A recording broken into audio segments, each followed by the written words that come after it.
नमस्ते, आप देख रहे हैं इंडिया न्यूज। आपके साथ हूं मैं सोनल दहिया। आखिरकार वो वक्त नजदीक आ गया जिसकी हर हिंदुस्तानी को बड़ी बेसब्री से इंतजार था। भारत का मून मिशन यानी चंद्रयान 3 का लैंडर अब से थोड़ी ही देर में चांद की सतह पर लैंड करेगा। इसरो के मुताबिक चंद्रयान 3 के सभी सिस्टम्स को समय समय पर चेक किया जा रहा है और ये सभी सही तरह से काम कर रहे हैं। चंद्रयान 3 फिलहाल चांद पर लैंडिंग के लिए सटीक जगह खोज रहा है। उसे 25 किलोमीटर की ऊंचाई से लैंड किया जाएगा। मिशन की सफलता के लिए देश में जगह जगह पर हवन करवाए जा रहे हैं। चंद्रयान 3 को लेकर हर हिंदुस्तानी का जोश हाई है।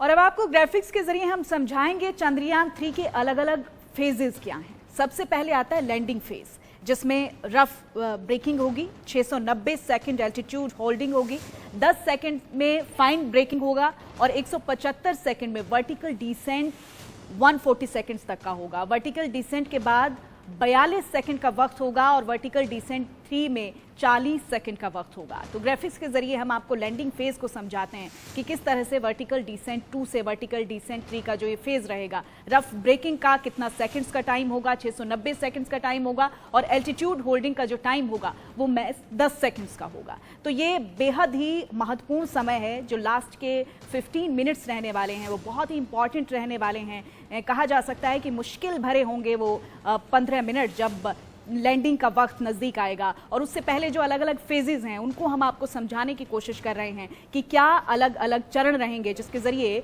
चंद्रयान 3 जो है, विक्रम लैंडर जो है वो लैंड करेगा। रफ ब्रेकिंग का फेज 690 सेकंड का रहेगा। एल्टीट्यूड होल्डिंग का जो वक्त रहेगा वो महज 10 सेकंड्स का रहेगा। सेकंड्स में तस्वीर किस तरह से बदलेगी। और ये आप देखिए, तस्वीरें हम आपको दिखा रहे हैं किस तरह का नज़ारा है।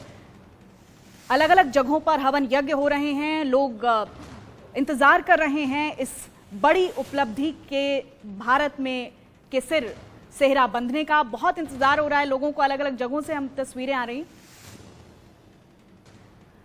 और चंद्रयान 3 को लेकर अब जोश हाई है। हम देख रहे हैं अलग अलग जगहों से तस्वीरें अपने दर्शकों को हम दिखा रहे हैं किस तरह से न केवल देश में बल्कि विदेश से भी तस्वीरें आ रही हैं जहां पर लोग चंद्रयान 3 की सफल लैंडिंग की कामना कर रहे हैं।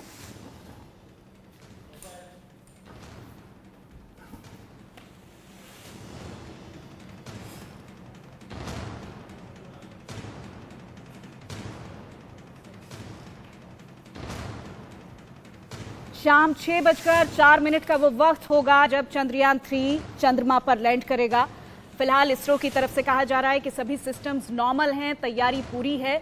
अब देखना ये होगा, क्योंकि हर भारतीय की निगाह इस वक्त इसी बात पर है कि चंद्रयान 3 कब सफलतापूर्वक लैंड करे और भारत के सिर साउथ पोल पर पहुंचने वाला भारत पहला देश होगा। भारत के नाम पर एक बड़ी उपलब्धि होगी और अब इंतजार उसी पल का है, उसी वक्त का है, क्योंकि जैसे जैसे हम लोग अपने मिशन के नज़दीक आ रहे हैं ये धड़कनें बढ़ाने वाला है और निश्चित तौर पर अब सांसें थमने का वक्त नज़दीक आ गया है। क्योंकि जैसे जैसे समय नज़दीक आ रहा है, मुश्किल भरा वक्त भी है, हम कह सकते हैं एक्साइटमेंट भी है, जोश भी है लोगों के भीतर, लेकिन थोड़ा सा एक डर भी है कि कहीं कोई चूक ना रह जाए। हालांकि तमाम तैयारी जो हमने चंद्रयान 2 के समय में जो गलतियां रही उनको दुरुस्त करने की कोशिश की गई है। पूरी तरह से तैयार हैं हम चंद्रयान 3 को लेकर, कोई भी चूक ना रहे इसके लिए वैज्ञानिकों ने जी जान से मेहनत की है, दिन रात मेहनत की है।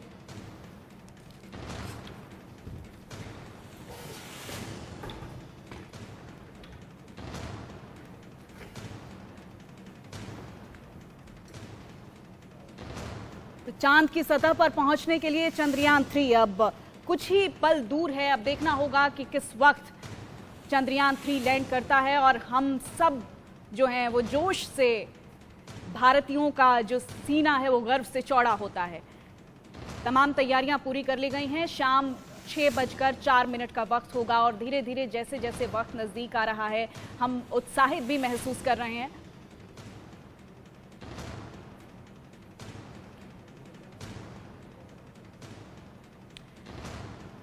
और इस वक्त हमारे साथ हमारे मैनेजिंग एडिटर राणा यशवंत जुड़ चुके हैं। डॉक्टर राम प्रसाद प्रजापति वरिष्ठ वैज्ञानिक हमारे साथ हैं। सुदीप्ता बेहरा अंतरिक्ष एक्सपर्ट हमारे साथ हैं। सबसे पहले राणा सर का ही रुख कर लेते हैं। राणा जी, देखिए जैसे जैसे वक्त नज़दीक आ रहा है, एक्साइटमेंट भी है, जोश भी है, लेकिन हम थोड़ा सा डरे हुए भी महसूस कर रहे हैं कि क्या कोई गलती ना हो जाए, कोई चूक ना रह जाए हमसे। सोनल, हिंदुस्तान नहीं दुनिया के इतिहास में हिंदुस्तान सुनहरे हरफों में एक नई इबारत लिखने जा रहा है, एक नया इतिहास है। और जो एहतियाती बंदोबस्त इसरो की तरफ से इस बार किए गए हैं, आपने जैसा कहा कि जो पिछला हमारा अभियान था चंद्रयान 2 का, उस अभियान में जो खामियां थी, आखिरी वक्त में संपर्क टूट गया था, आखिरी वक्त में स्पीड पर कंट्रोल हम नहीं रख पाए थे, तो आखिरी वक्त में जो कुछ भी रहा था जिसके चलते चंद्रयान 2 क्रैश कर गया, वो ऐसा ना हो, इसके पूरे बंदोबस्त बार किए गए हैं।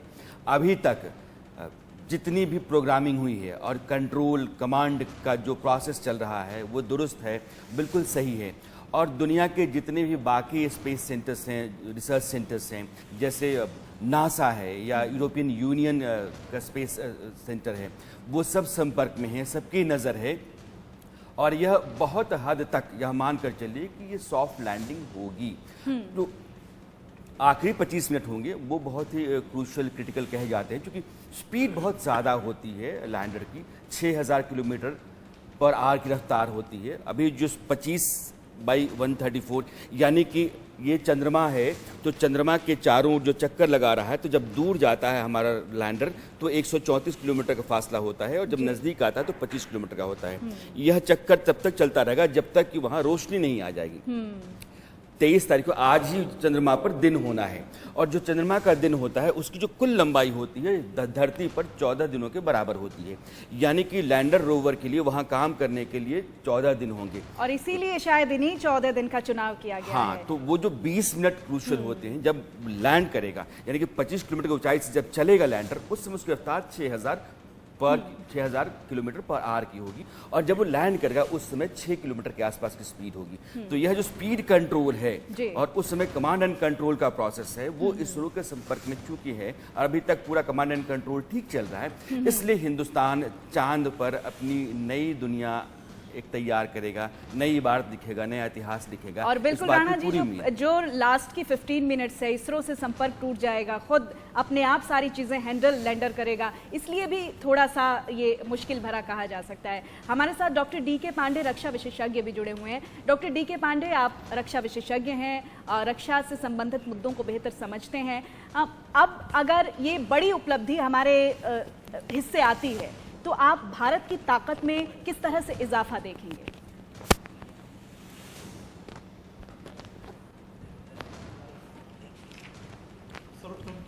Doctor DK. पांडे से शायद हमारा संपर्क नहीं हो पा रहा है। Doctor Ram Prasad Prajapati senior scientist हैं। डॉक्टर राम प्रसाद प्रजापति, इस पूरी प्रोसेस को आपसे समझना चाहेंगे, क्योंकि हम दिखा रहे हैं ग्राफिक्स के जरिए भी अपने दर्शकों को हमने दिखाया कि कैसे जो है स्पीड मेंटेन होगी, किस तरह से लैंड करेगा विक्रम लैंडर। आप सीनियर साइंटिस्ट हैं, आप थोड़ा विज्ञान की भाषा में, थोड़ा आसान शब्दों में हमारे दर्शकों को ज़रा पूरा प्रोसेस समझाएंगे सर, ब्रीफ करेंगे? देखिए, जो चंद्रयान 3 की जो हमारी यात्रा है, जो लगभग 40 दिनों में चंद्रयान 3 ने लगभग 3,84,000 किलोमीटर की दूरी तय की है।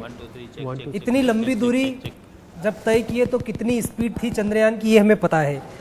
और अब जब वो महज 25 किलोमीटर दूर है चंद्रमा की सतह से, तो ये जो 25 किलोमीटर का जो फासला है, ये हमें बहुत ही सावधानी पूर्वक तय करना है।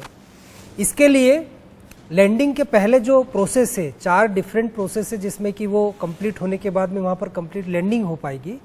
तो ये 25 किलोमीटर का जो दायरा है, इसमें अब धीरे धीरे डी बूस्टिंग शुरू करेंगे, जो कि लगभग 5:40 पर शुरू होगी। और ये डी बूस्टिंग में जो हमारा विक्रम लैंडर है, वो अपनी पोजीशन 90 डिग्री रोटेट करके वो चंद्रमा की सरफेस पर आने लगेगा, और वहाँ पर उसकी स्पीड जो है वो और कम कर दी जाएगी। 10 किलोमीटर के आसपास उसकी स्पीड जो है वो काफ़ी कम हो जाएगी, लगभग वो 6 मीटर प्रति सेकेंड के आसपास हो जाएगी। अभी और फिर केंद्रीय मंत्री वीके सिंह साहब हमारे साथ लाइव जुड़ गए हैं। वीके सिंह साहब का बहुत बहुत स्वागत है इंडिया न्यूज़ पर। बहुत कम वक्त रह गया है और समूचा हिंदुस्तान ही नहीं, दुनिया की नज़र हिंदुस्तान की उस कामयाबी की तरफ है जो थोड़ी देर बाद हिंदुस्तान हासिल करने जा रहा है। एक इतिहास लिखा जा रहा है। सरकार इस पूरे अभियान को या इस पूरे अभियान पर किस तरीके से नज़र रखे हुए?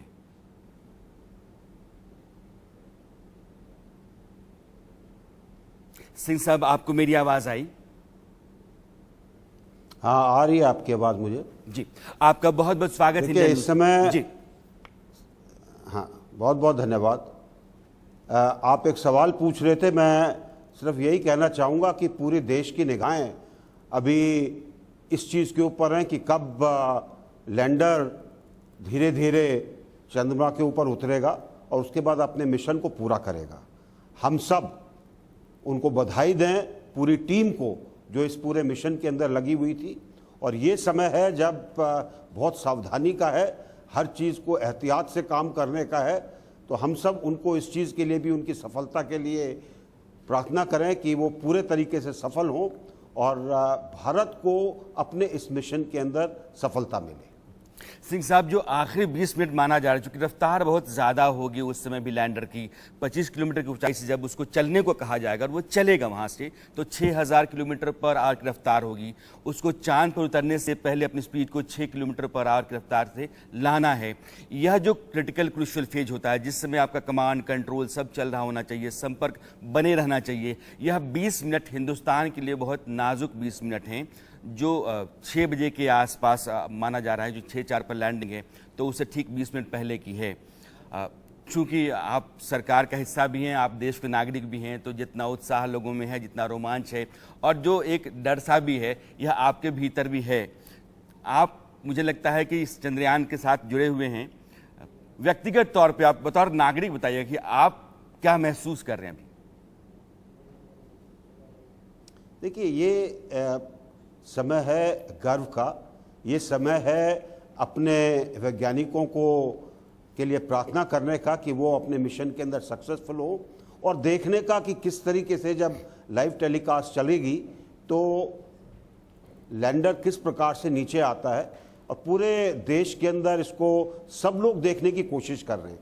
तो हम सबके लिए, देशवासियों के लिए एक बहुत गर्व का समय है।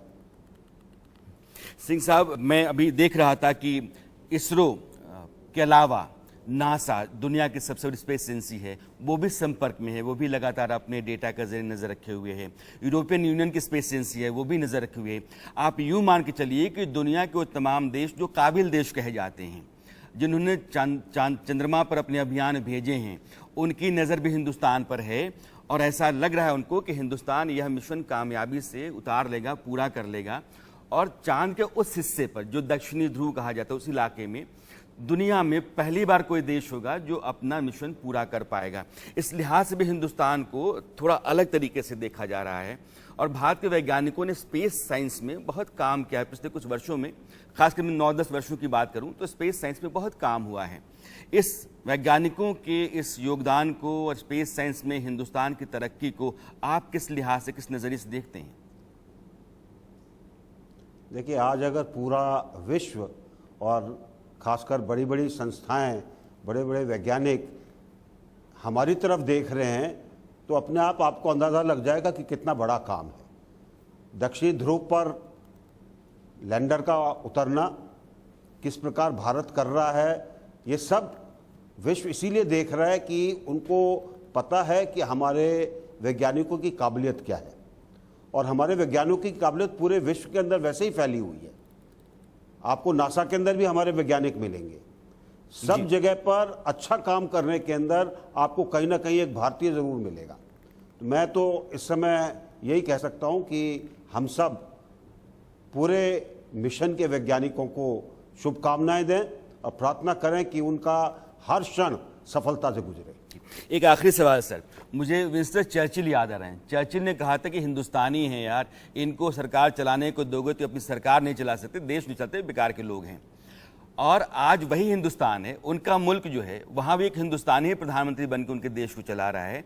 और वो इस हिंदुस्तान की तरफ आज वो ब्रिटेन भी नज़र बनाए हुए है, जिस ब्रिटेन के प्रधानमंत्री ने कभी भारत के बारे में ऐसी राय रखी थी। आज बहुत फख्र महसूस हो रहा होगा। देखिए, फ़ख्र तो महसूस होना चाहिए। ये जो हमारे अंदर हीन भावना डालने की कोशिश की, जब हमारे शासक रहे तकरीबन 200 साल, वो हीन भावना निकाल के हमेशा फेंक देनी चाहिए। और मैं तो ये कहूँगा कि पिछले 9 साल के अंदर जिस प्रकार से अपनी विरासत पर, अपने देश के गर्व पर, अपने वैज्ञानिकों पर जो एक भरोसा जताया गया है, जो उनको प्रेरणा दी गई है, आज वो सामने दिखाई देती है। सर, जाते जाते 2 उदाहरण मैं आपके सामने रखना चाहता हूं। इन 2 उदाहरणों के जरिए आप इस देश के लोगों को, इस देश को ज़रूर बताइएगा कि हिंदुस्तान अगर मंसूबे का मजबूत है तो वो क्या क्या हासिल कर सकता है। वाजपेयी जी ने करगिल का युद्ध लड़ा था।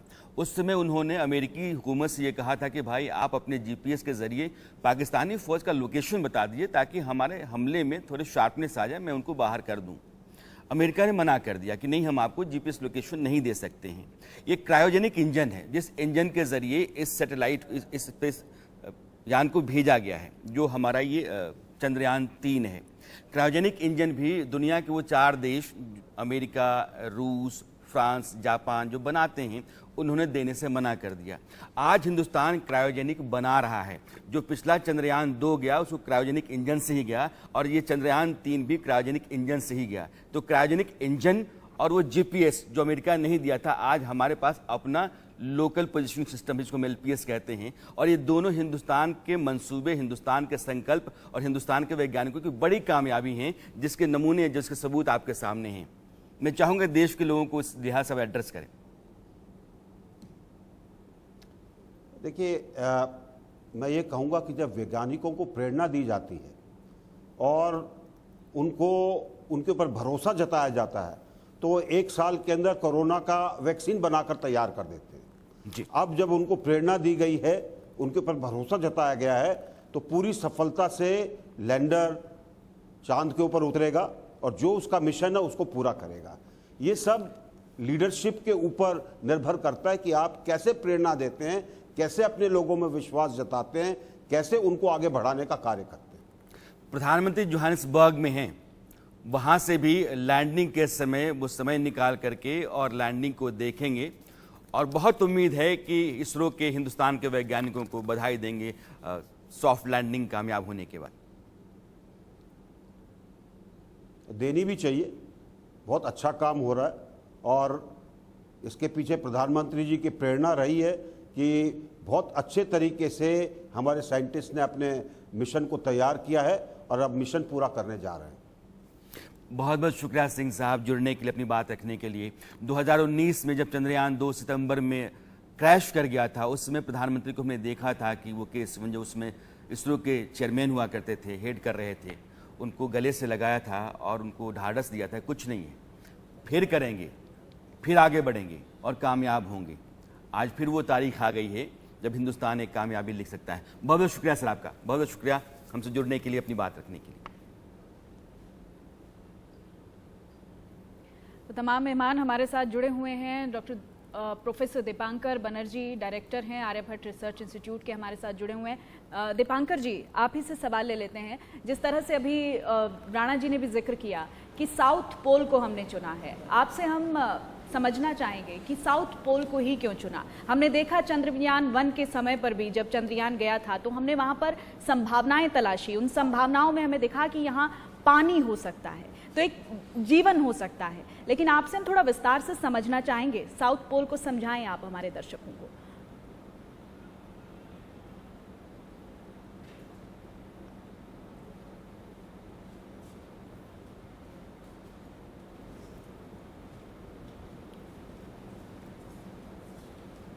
सुदीप्ता बेहरा जी से मैं सवाल ले लेती हूँ, आप अंतरिक्ष एक्सपर्ट हैं। सुदीप्ता जी, आप इस सवाल का जवाब देंगे? एक्चुअली मैं पॉलिसी एक्सपर्ट हूँ, अंतरिक्ष एक्सपर्ट नहीं हूँ, बट मैं फिर भी ये कहना चाहूँगी कि जितने कंट्रीज़, 3 कंट्रीज़ ऑलरेडी मून पे लैंड करे हैं and they have not been able to land on the South Pole side because वहाँ बहुत कठिनाई और harsh weather and lot of other factors जो कि जिस वजह से to land on that part of the moon has been difficult. और इस वजह से इफ़ यू अभी रिसेंटली जो रशिया का मिशन था Luna 25 that crash landed unfortunately, and Russia is out of the race to land on that part of the moon, and India if is successful today, it will be a historic moment because it will be the first country in the world which will land on that part of the moon, which is very difficult. And the ISRO chairman is very confident this time. The system and everything is very, very robust, and we are expecting for a very precision landing. Of course, it's going to be a very critical last 15 minutes, but we are hoping for the best. The entire nation is excited. Everybody is hooking up to the television and mobile. Minute by minute update लिया जा रहा है, and so let's see what unfolds.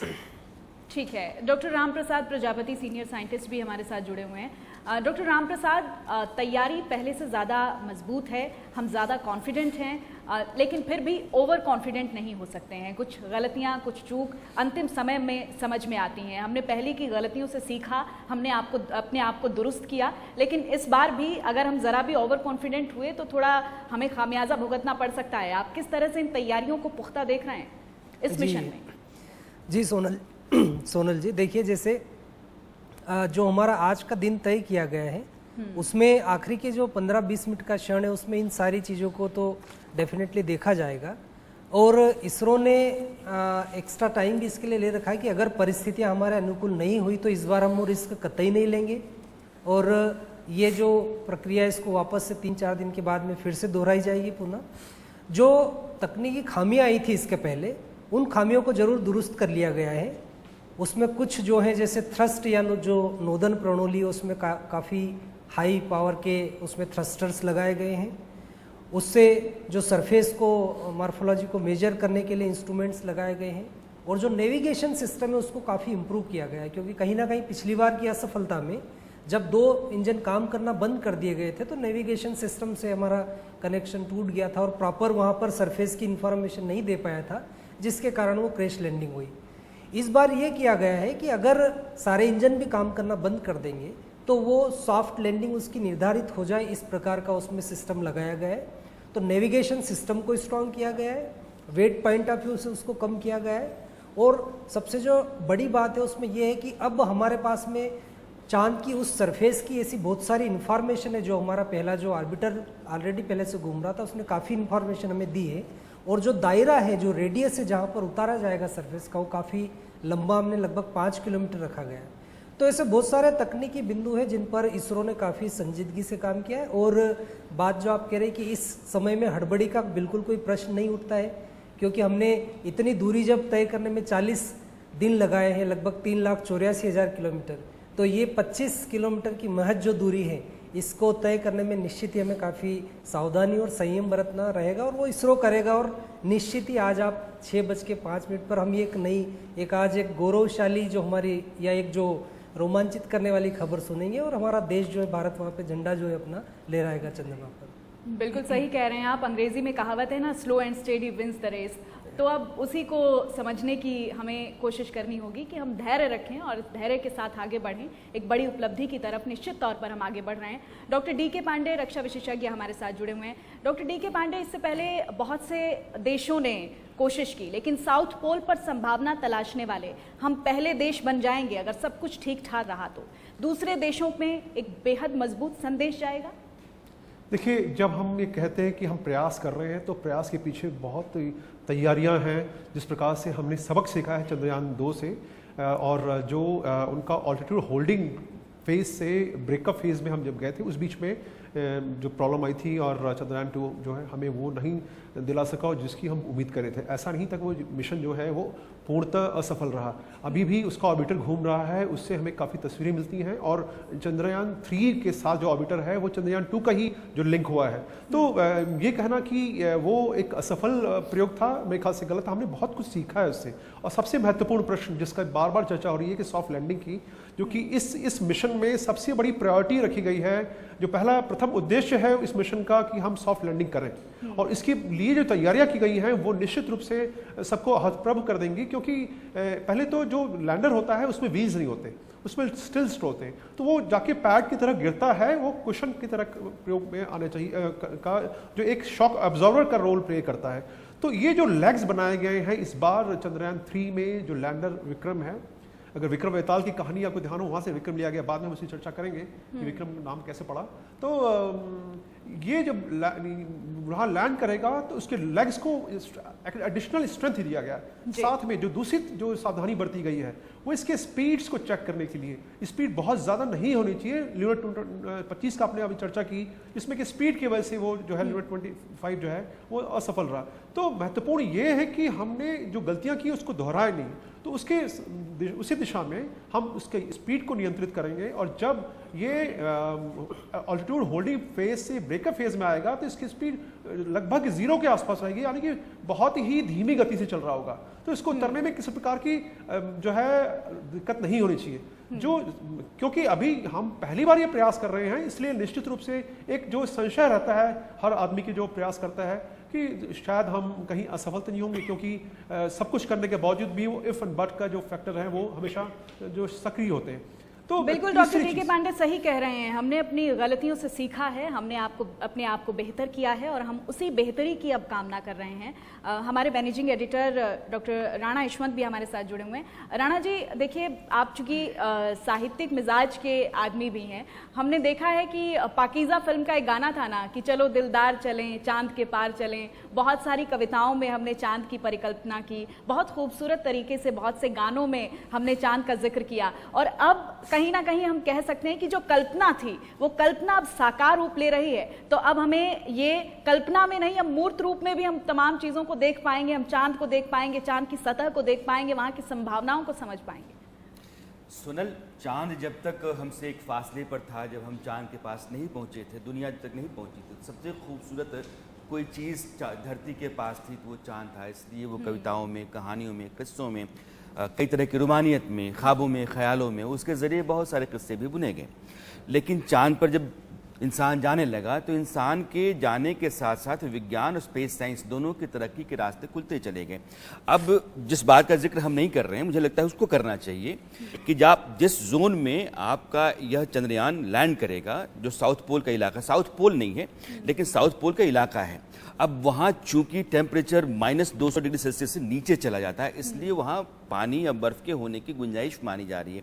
अभी तक दुनिया के जितने भी देशों ने अपने मिशन को कामयाबी से वहाँ उतारा है वो इक्वेटर के आसपास, यानी कि चांद के ठीक बीचों बीच, या तो नॉर्थ में या साउथ में।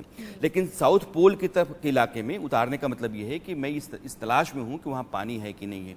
पानी होने से दो गुंजाइशें होती हैं। पहला ये कि हाइड्रोजन ऑक्सीजन, इन दोनों से पानी बनता है, तो हाइड्रोजन को आप अलग करके और फिर हाइड्रोजन से एनर्जी जनरेट करके चांद से आगे स्पेस के मिशन को ले जाने की एक गुंजाइश पैदा कर सकते हैं। अगर आप चांद तक जाते हैं तो चांद पे भी आप फ्यूल, एक मान के चलिए कि फ्यूल को लेकर के और फिर स्पेस में आगे निकलने की गुंजाइश आपके पास चांद पर रहेगी। दूसरा ये है कि चांद की ज़मीन कैसी है, चांद के भीतर क्या है। अगर ये पता होता है तो जैसे कहा जाता है कि गोल्ड, प्लैटिनम, इस तरह के मेटल्स वहाँ हो सकते हैं, तो फिर आपके लिए दूसरे तरह की संभावनाएं भी खुलती हैं, जिसको आप खनिज कहते हैं, संसाधन कहते हैं, प्राकृतिक संसाधन कहते हैं। तो वो देश जो वहाँ जा कर के इनके ज़रिए अपनी तरक्की के रास्ते निकालने की कोशिश करेंगे, उनमें हिंदुस्तान सबसे आगे होगा और यह लैंडिंग जो है इस लिहाज से भी बहुत ज़रूरी है।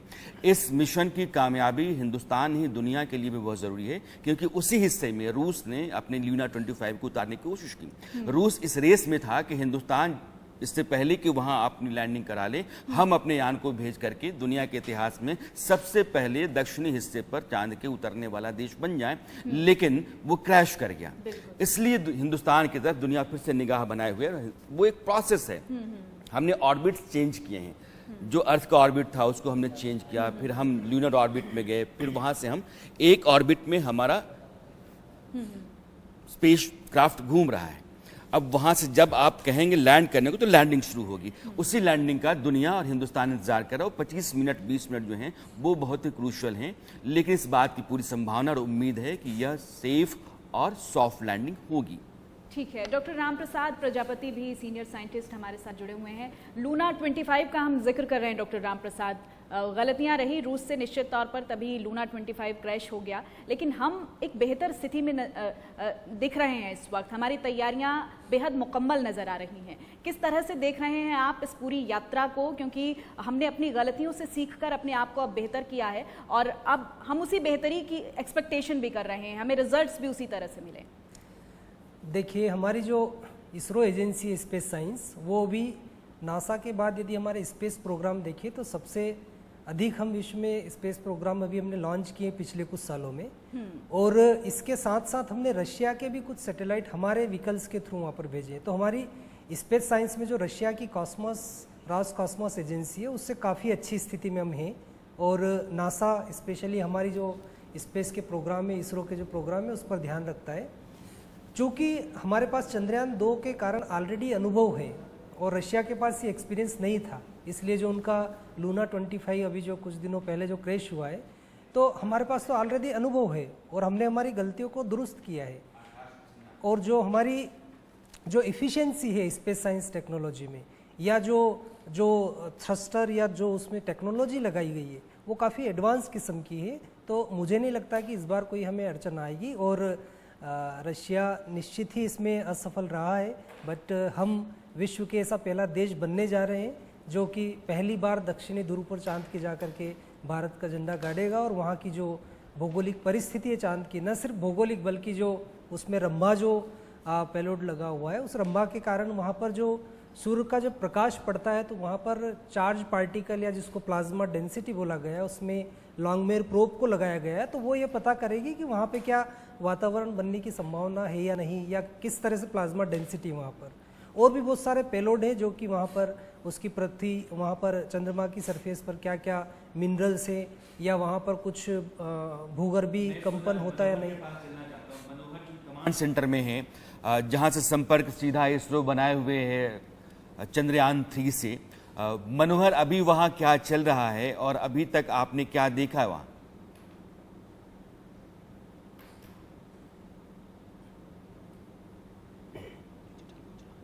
कमांड सेंटर में मौजूद हूं, जो इसरो का कमांड सेंटर है, जहां से सीधे सैटेलाइट से संपर्क साधा जाता है। और यहां का नज़ारा अगर आपको दिखाऊं तो ये आप देखिए, सॉफ्ट लैंडिंग के लिए यहां पर व्यवस्था की गई है। 5 जो है तो यहाँ पर आप देखिए 1 2 3 4 5 6 कुर्सियाँ लगाई गई है। इसरो के चेयरमैन आएंगे, जब सॉफ्ट लैंडिंग हो जाएगी तो देश और दुनिया को बताने के लिए वो आएंगे कि आखिरकार उनके वैज्ञानिकों ने किस तरह से दिन रात एक करके कड़ी मेहनत करके उन्होंने ये सफलता हासिल की है। अब काउंटडाउन शुरू हो गया है और यहाँ पर स्क्रीनिंग शुरू हो जाएगी कि कमांड सेंटर यहाँ से 100 मीटर के फासले पे है, जहाँ पर तमाम जो साइंटिस्ट हैं वो मौजूद हैं और वो देख रहे हैं। क्योंकि सबसे बड़ी बात है पावर डिसेंट की, जो 4 फेज में विक्रम लैंडर खुद अपना काम करते हुए सॉफ्ट लैंडिंग करेगा। मैं इस ब्रोशर के जरिए बताना चाहता हूं, क्योंकि अभी हमें ये ब्रोशर दिया गया है, हम लगातार इंडिया न्यूज के में अपने दर्शकों को लगातार बता रहे हैं कि आखिरकार किस तरह से सॉफ्ट लैंडिंग होगी। तो ये आप देखिए, ये जो पावर डिसेंडर है जिसमें 4 फेज की अगर हम बात करते हैं, तो इसमें आप देखिए, मैं आपको दिखाना चाहता हूं कि ये जो पावर डिसेंट स्टार्ट यहाँ से होगा, उसके बाद जो भी साइंटिस्ट यहाँ पर मौजूद हैं कमांड सेंटर में, कमांड सेंटर में अब वो कमांड देना छोड़ देगा और पूरा ऑटोमेटिक लैंडिंग सीक्वेंस पर विक्रम लैंडर काम करना शुरू करेगा। उसके बाद स्टार्ट होगा रफ ब्रेकिंग फेज। पहला फेज होगा जिसमें 690 सेकेंड्स का वक्त लगेगा। उसके बाद एटीट्यूड होल्ड फेज जाएगा जिसमें करीब 10 सेकेंड का वक्त लगेगा। फाइन ब्रेकिंग फेज होगा जिसमें 175 सेकंड का वक्त लगेगा। ये सबसे इंपॉर्टेंट फेज है क्योंकि ये थर्ड फेज है। चंद्रयान 2 भी इसी फेज में असफल हुआ था और कम्युनिकेशन टूटा था। तो इसमें धीरे धीरे करके डिबूस्टिंग होते हुए स्पीड कम होगी और जो एटीट्यूड और लॉन्गिट्यूड है उसको धीरे धीरे कम किया जाएगा। इस बार जहां पर मनोहर हम चाहेंगे एक बार और अभी चारों फेजेस को आप दर्शकों को दोबारा बताइए। जब लैंडिंग शुरू होगी तो लैंडिंग के जो अलग अलग फेजेस हैं जिसमें आप अलग अलग रफ्तार में बदलाव दिखा रहे हैं और फिर सॉफ्ट लैंडिंग करा रहे हैं, एक बार दर्शकों को फिर से उस कागज के पन्ने के जरिए आप दोबारा बताइए कि कैसे डीबूस्टिंग होती चली जाएगी, स्पीड कम होती चली जाएगी और लैंडिंग हो जाएगी। देखिए, एक बार फिर मैं अपने दर्शकों को ये बताने की कोशिश कर रहा हूँ क्योंकि दर्शकों में बहुत ज़्यादा जिज्ञासा है। 140 करोड़ वासियों की निगाहें टिकी हुई है, पूरी दुनिया की निगाहें टिकी हुई है। ये आप देखिए कि ये जो 4 फेज होगा जिसमें सबसे पहले स्टार्टिंग जो होगी वो पावर डिसेंट स्टार्ट होगा। मतलब जो कमांड सेंटर में साइंटिस्ट बैठे हुए हैं वो सीधे तौर पर विक्रम लैंडर को कमांड दे देगा। उसके बाद विक्रम लैंडर अपना काम खुद करना शुरू करेगा। उसके बाद फर्स्ट फेज जो स्टार्ट होगा वो रफ ब्रेकिंग फेज स्टार्ट होगा, यानी 30 किलोमीटर की दूरी से वो धीरे धीरे नीचे आता चला जाएगा। जिस विक्रम लैंडर की हम बात कर रहे हैं जिसकी सॉफ्ट लैंडिंग होगी और टोटल मिलाकर के कहा जाए तो 690 सेकेंड मतलब 690 सेकेंड का वक्त पहुंचेगा। और ये जो बी आप देख रहे हैं यहाँ से स्टार्ट होगा एटीट्यूड होल्ड फेज। यहाँ पर वेलोसिटी कम की जाएगी, दूरियां कम की जाएगी, एटीट्यूड ये आप देखिए धीरे धीरे कम होता जा रहा है और लास्ट में ये जब पहुंचेगा तो आप देखिए 30 किलोमीटर था, सेकेंड फेज में ये 6.8 किलोमीटर की दूरी पहुंचेगा। और थर्ड फेज जो फाइन ब्रेकिंग फेज होता है, इस थर्ड फेज को ही इंपॉर्टेंट माना जा रहा है क्योंकि चंद्रयान 2 का जो कम्युनिकेशन टूटा था इसी फेज में टूटा था। और जो इसरो के चेयरमैन हैं एस सोमनाथ, उन्होंने बताया कि किस तरह से हमारी उस समय वेलोसिटी बहुत ज़्यादा थी, स्पीड ज़्यादा थी और इस बार जहाँ पर जिस क्रेटर पर लैंडिंग होनी है उस क्रेटर का जो नाम है वो है बोगस ग्लावास्की, वहाँ पर लैंड करेगा। कहा जा रहा है कि जो डेजिग्नेटेड पॉइंट है वो उस बार और इस बार में ज़्यादा अंतर नहीं है, तो इस बार एरिया ज़्यादा है, कई गुना। कहा जा रहा है कि पिछली बार जो एरिया दिया गया था सॉफ्ट लैंडिंग का जो निर्धारित किया गया था उससे कई गुना ज़्यादा है। तो ऐसी स्थिति में आप देखिए सेकेंड फेज में 10 सेकेंड टाइम लग रहा है। फाइन ब्रेकिंग फेज जो 175 सेकेंड का होगा उसके बाद स्टार्ट होगा टर्मिनल डिसेंट फेज, क्योंकि यहाँ पर जाकर के धीरे धीरे ये 0 हो जाएगा, 0 किलोमीटर हो जाएगा। और यहाँ पर पूरी तरह से जो विक्रम लैंडर होगा जिसे हम टर्मिनल डिसेंट फेज कहते हैं, इसमें विक्रम लैंडर वर्टिकल होगा और वर्टिकल होते हुए वह धीरे धीरे नीचे की ओर उतरता चला जाएगा। तो ऐसी स्थिति में ये 4 फेज इंपॉर्टेंट माना जाता है। और उसके बाद अगर हम बात करें तो शुरुआत होगी इन 4 फेज के बाद सॉफ्ट लैंडिंग की। जब मनोहर आपने बहुत तरीके से बताया है कि ये लैंडिंग का पूरा प्रोसेस विक्रम लैंडर कैसे पूरा करेगा। मैं दीपांकर बनर्जी साहब को जोड़ना चाहता हूँ, आप डायरेक्टर हैं आर्यभट्ट रिसर्च इंस्टीट्यूट के। ये जो थर्ड फेज की बात हो रही है कि ये बहुत ही क्रिटिकल होता है। पिछली बार भी थर्ड फेज में ही कम्युनिकेशन टूटा था, इंजन बंद हो गया था, हम लोकेट सही तरीके से लैंडिंग की जगह नहीं कर पाए थे और क्रैश कर गया था हमारा जो स्पेसशिप था, क्राफ्ट था। ये थर्ड फेज क्या है और इस समय क्रिटिकलिटीज क्या होती हैं? नहीं, पहली बार जो पूरा ट्रेजेक्टरी था इसमें काफी बदल किया गया है और बहुत सारे बैकअप प्रोसीड्योर भी यहाँ पे इम्प्लीमेंट किया गया है। तो जहाँ पे वो जो स्लो डाउन की बात कर रहे हैं और जो थ्रस्टर है जिसके हिसाब से इसको स्लो डाउन किया जाता है उसका पोजीशन का भी थोड़ा बहुत चेंज किया गया है। और जब हम लोग मून का सरफेस का नजदीक जाते हैं वहाँ पे कुछ डस्ट का भी समस्या आता है। तो वो डस्ट जब आगे आ जाता है उससे जो इमेज आता है उसमें लास्ट बार उसके लिए भी कुछ मुश्किलें खड़ा हो गया था। उसके लिए डिस्टेंस का जो कैलकुलेशन होता रहा है उसी के हिसाब से आहिस्ता आहिस्ता जान को थोड़ा स्लो डाउन किया जाता है, उसमें भी कुछ प्रॉब्लम हुआ था। तो ये सब जानकारी के बाद इस बार 2-3 तरह का बैकअप प्रोसीड्योर रखा गया है। सब कुछ तो इसरो पब्लिक डोमेन में नहीं देते, बट मेरा ख्याल से सब ये समस्या का अच्छा से हिमांशु पांडे जी, प्लानिंग किया गया क्योंकि है। आप स्पेस एक्सपर्ट हैं, आप जानते हैं यह जो 14 जुलाई से लेकर के और 23 अगस्त एक पूरा जो प्रोसेस रहा है 40-41 दिनों का, ये चंद्रयान 3 का, इसमें जो फाइनल फेज था जिसमें आप क्रायोजेनिक इंजन का इस्तेमाल करना शुरू कर देते हैं, मैं दर्शकों के लिए आसान बताना चाहता हूं। जो आखिरी दौर में होता है उसमें जिस इंजन का इस्तेमाल होता है उसको हम क्रायोजेनिक कहते हैं, क्योंकि वो बहुत ताकत जनरेट करता है, बहुत शक्तिशाली होता है, वो लेकर के जाता है। चांद पर अगर पानी मिल जाता है या पानी के अंश मिलते हैं तो हाइड्रोजन और ऑक्सीजन, इन दोनों को अलग अलग किया जा सकता है। हाइड्रोजन, लिक्विड हाइड्रोजन और लिक्विड ऑक्सीजन, यही फ्यूल के तौर पे क्रायोजेनिक इंजन में डाला जाता है और उससे वो इंजन आगे भागता है। यानी कि हाइड्रोजन ऑक्सीजन दोनों वहाँ मौजूद हों तो क्रायोजेनिक इंजन को वहाँ से फिर आगे स्पेस में ले जाने की गुंजाइश बनेगी। भारत यह टटोल रहा है। मैं हिमांशु जी आपसे ये जानना चाहता हूँ कि यह जो भारत का अभियान है, मिशन है, चांद के जिस इलाके में है उस इलाके में पहली बार दुनिया का कोई देश अपने मिशन को भेजे हुए है या इस बार कामयाबी से उतार पाएगा? अगर ये कामयाब रहता है तो चांद के उस हिस्से से दुनिया को क्या क्या नई जानकारियां हासिल हो सकती हैं और क्या नया होगा जो पहली बार धरती के लोग चांद के बारे में जान सकेंगे? अनुमान जो उम्मीदें हैं उसके आधार पर। तो इसमें सबसे पहले तो मतलब जो हमारा ये मिशन है, जो इसमें इसरो की एक बहुत बड़ी चीज़ जो इन्होंने की है, ये मैन्यूवर करके वहाँ पे उतारने वाली जो चीज़ है। साउथ पोल पे आज तक कोई भी कंट्री उतार नहीं पाया है और ये हम पहली बार कर पाएंगे। तो ये एक तो हमारे लिए दूर जाने के लिए जो हमारी टेस्टिंग होगी कि हम कैसे हर तरीके से चीज़ों को मैन्यूवर करके और किसी भी तरीके की टेरेन पे उतार सकते हैं चीज़ों को, तो ये एक बहुत बड़ी चीज़ होगी। दूसरा कि क्योंकि हम साउथ पोल पे जा रहे हैं, वहाँ टेम्परेचर्स इतने कम होते हैं तो सारा कुछ जो है वहाँ पे फ्रोज़न होता है, तो उसकी वजह से वहाँ पे जो चीज़ें पहले भी रह चुकी हैं या एग्जिस्ट करती थी, वो सारा का सारा एक टाइम कैप्सूल की तरह है कि मतलब हमने अगर 200 साल पहले भी यहाँ पे कुछ था तो वो भी आज की डेट में वैसा का वैसा ही है जैसा 200 साल पहले था जी। तो वो पूरा का पूरा जो है हमको एक बहुत ही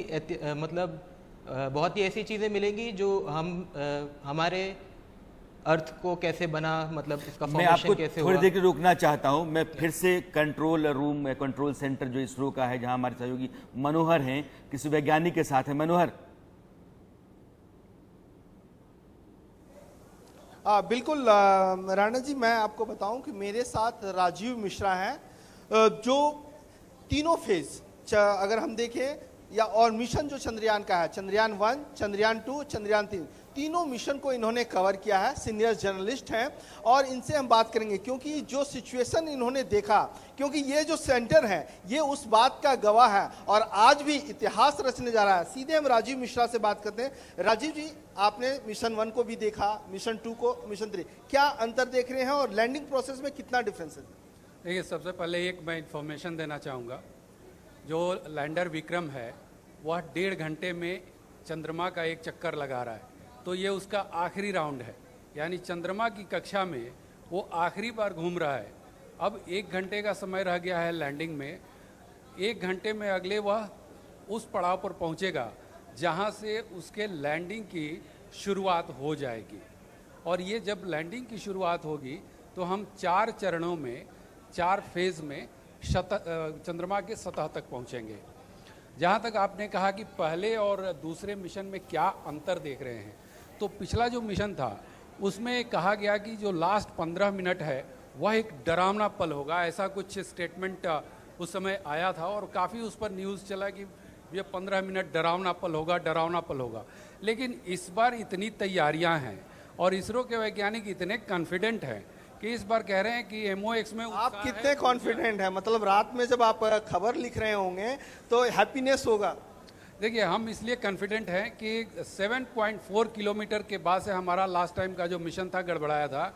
इस बार इतने परीक्षण हुए हैं, इतने टेस्ट हुए हैं कि इसरो वैज्ञानिकों को पूरा भरोसा है कि अगर हम 7.4 किलोमीटर तक अगर रफ ब्रेकिंग फेज हमारा सही रहा तो हम निश्चित रूप से लैंड करेंगे। तो ये जो कॉन्फिडेंस वैज्ञानिकों के परीक्षण से, उन्होंने सिस्टम में जो सुधार किया है उससे, जो सॉफ्टवेयर को बेहतर किया, एल्गोरिदम को बेहतर किया, उससे कॉन्फिडेंस आया है। और इसलिए हमको भी विश्वास है, जिस तरह का उत्साह और ऊर्जा MOX में देखने को मिल रही है, उससे लगता है कि हम सफल होंगे। क्योंकि इसरो के चेयरमैन एस सोमनाथ ने भी इस बात को कहा है कि हर हालत पर सॉफ्ट लैंडिंग होगी, क्योंकि 4 इंजन विक्रम में हैं, 2 ही अभी काम कर रहे हैं, 2 को उन्होंने रिजर्व रखा है एक तरह से। और अगर जिस कम्युनिकेशन की बात कर रहे हैं, जो चंद्रयान 2 में कम्युनिकेशन डिस्कनेक्ट हुआ था और सफल नहीं रहा, तो इसमें कह रहे हैं कि अगर कम्युनिकेशन ना भी हो तो हम सॉफ्ट लैंडिंग करा देंगे।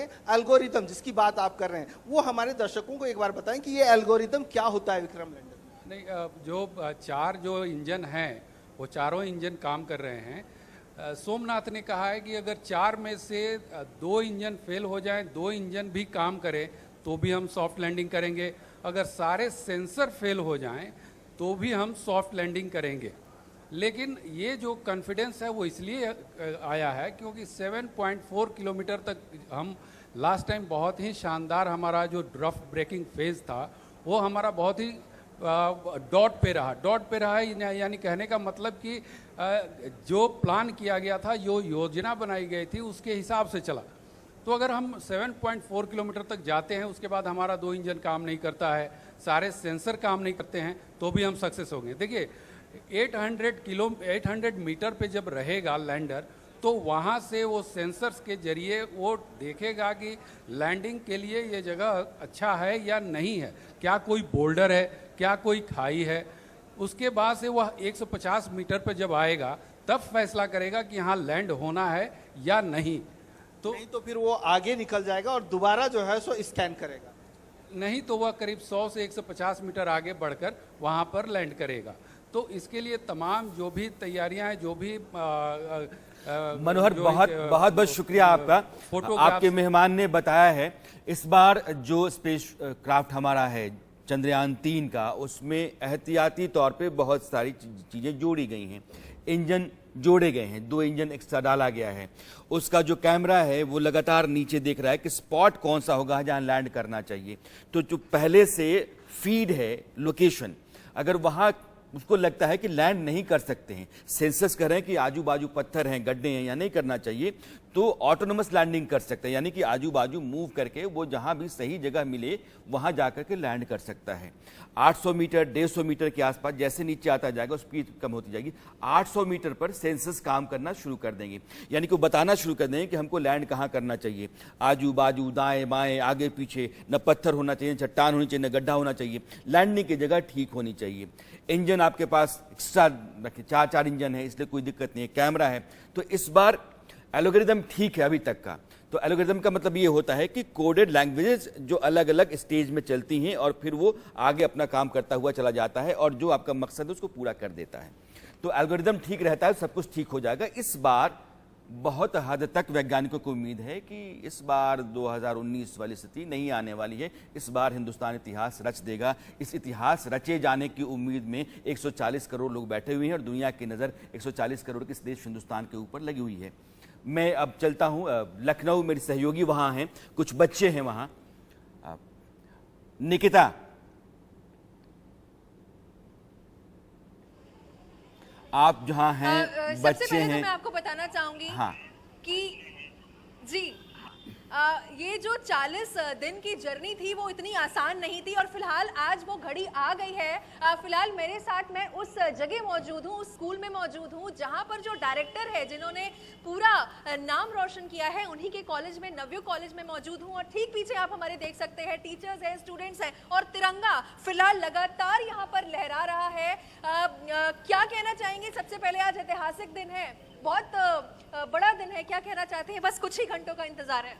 मैं ये कहना चाहूँगी, जैसे डॉक्टर रितु कायथाल यहाँ की स्टूडेंट रही है और आज वो चंद्रयान जैसे मिशन को डायरेक्ट कर रही हैं, तो हमारे लिए बहुत प्राउड मोमेंट है ये। और आज विक्रम जैसे कि लैंड करेगा तो होपफुली सब बहुत अच्छा होगा और हम इसी प्रयास में हैं कि सब। बिल्कुल, आप लोगों ने यहाँ पूरा सेटअप तैयार कर रखा है मैडम। हम चाहते हैं कि एटलीस्ट कुछ तो गुनगुनाएं आप। आज बहुत ही ज़ील एंड जस्ट वाला दिन है। होंगे कामयाब, हम होंगे कामयाब, हम होंगे कामयाब एक दिन।